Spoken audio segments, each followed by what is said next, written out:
Halo, selamat siang semuanya. Ketemu lagi di channel Hong Amulet Indo. Kemarin di Instagram saya sempat posting live. Untuk teman-teman yang follow kita di Hong Amulet pasti sudah lihat ya Instagram live saya, di mana saya sharing mengenai sebuah kasus yang dialami oleh tubuh Luang Puhong yang ada di kuil Luang Puhong. Jadi Luang Puhong itu kita sudah tahu ya, untuk teman-teman penggemar amulet, kalau beliau itu lahir dan meninggal di hari yang sama, yaitu beliau lahir pada tanggal 5 Maret 1917 dan wafat di usia 97 tahun pada 5 Maret 2014. Nah, biasanya setiap tahun karena tubuh Luang Puhong itu tidak dikremasi, disimpan di peti kaca sebagai bentuk penghormatan, sebagai bentuk untuk tempat orang-orang berdoa gitu ya. Jadi tubuhnya ini tidak membusuk. Nah, setiap tahun diganti jubahnya. Pergantian jubah itu dilakukan melalui sebuah upacara, dan biasanya dari kuil serta para pengurus akan membantu untuk menggantikan jubah di tubuh Luang Puhong, karena kan sudah kaku ya, jadi akan dibantu nih banyak orang yang berpartisipasi. Nah, di tahun 2022 ini terungkap sebuah kasus di mana ternyata ketika dilakukan sebuah upacara untuk pergantian jubah tepat di hari Luang Puhong lahir dan peringatan wafat beliau, itu ternyata ada kehilangan satu kuku dari tubuh Luang Puhong. Diselidiki, ternyata ditemukanlah sebuah pengakuan dari seseorang yang turut mengganti jubah dari Luang Puhong. Ternyata dia mengambil kuku dari Luang Puhong, dari tubuh Luang Puhong. Tentu saja ini membuat kemarahan di antara para murid-murid Luang Puhong. Tapi di satu sisi, kita juga melihat bahwa Luang Puhong itu adalah sosok yang suci, sampai orang pun begitu menginginkan objek suci dari beliau. Cuma memang salah, seperti ini salah karena tidak respect pada guru. Jadi dengan cara seperti ini, mengambil kuku dari tubuh atau jasad Luang Puhong, itu merupakan bentuk pencurian. Terlebih di mana pencurian itu dilakukan kepada orang sosok suci. Nah, saya mau bahas nih mengenai ini.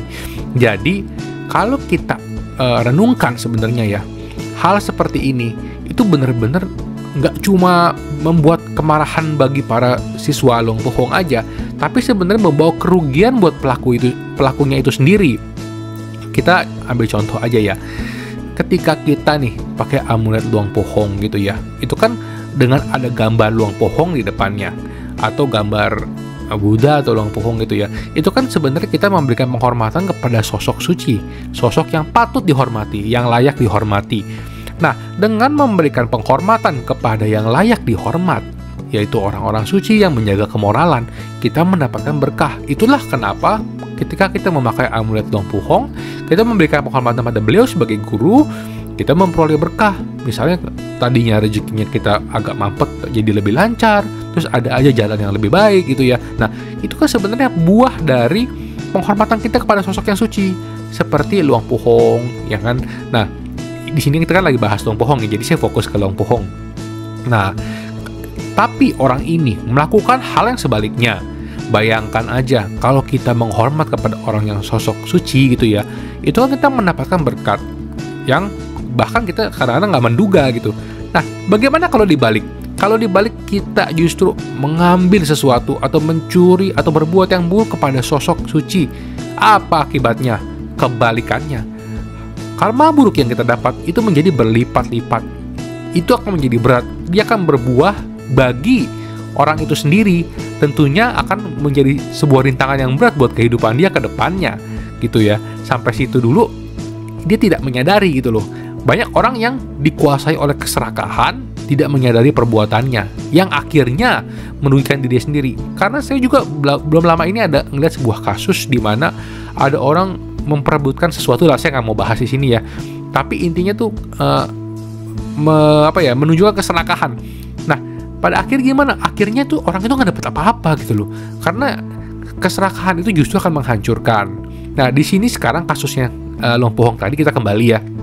Saat ini orang itu sudah mengembalikan kuku yang dia ambil dan meminta maaf karena begitu banyak komentar dan desakan dari murid Luang Pohong untuk mengembalikan kuku tersebut. Nah, sekarang kan kalau udah begini, kan sebenarnya berarti dia mengaku sebagai murid atau sebagai pengikut, tapi malah merusak tubuh dari guru yang dihormati.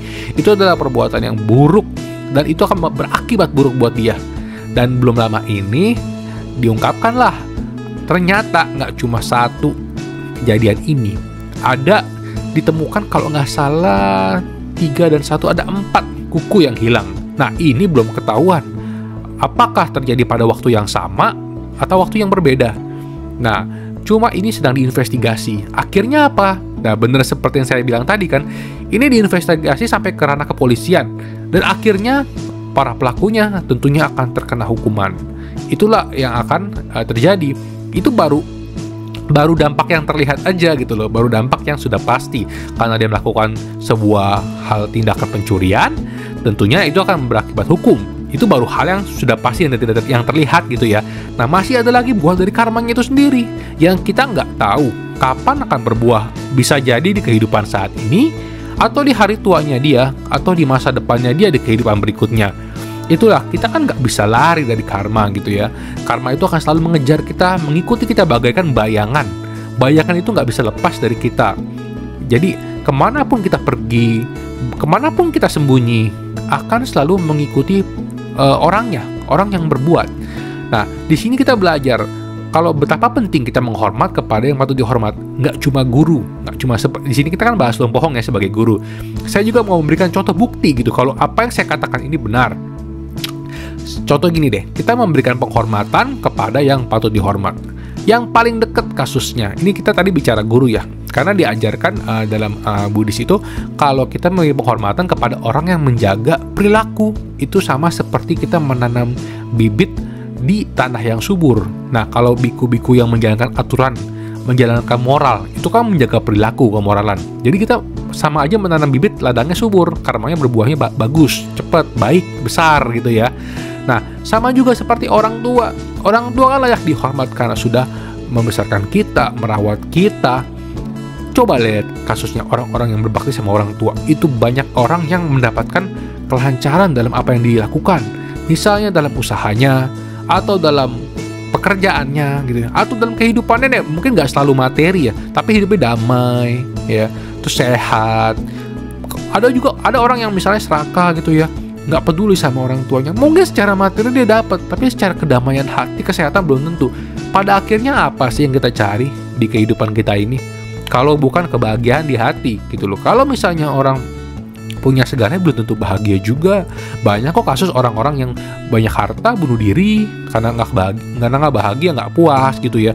Banyak lah, untuk itu nggak usah dibahas lagi, sudah rahasia umum. Nah, sekarang proses investigasi atas kasus ini sedang dilakukan. Saya juga masih ngikutin bagaimana hasilnya nanti. Kalau teman-teman tertarik komen, kalau ada update lagi akan saya update di video berikutnya.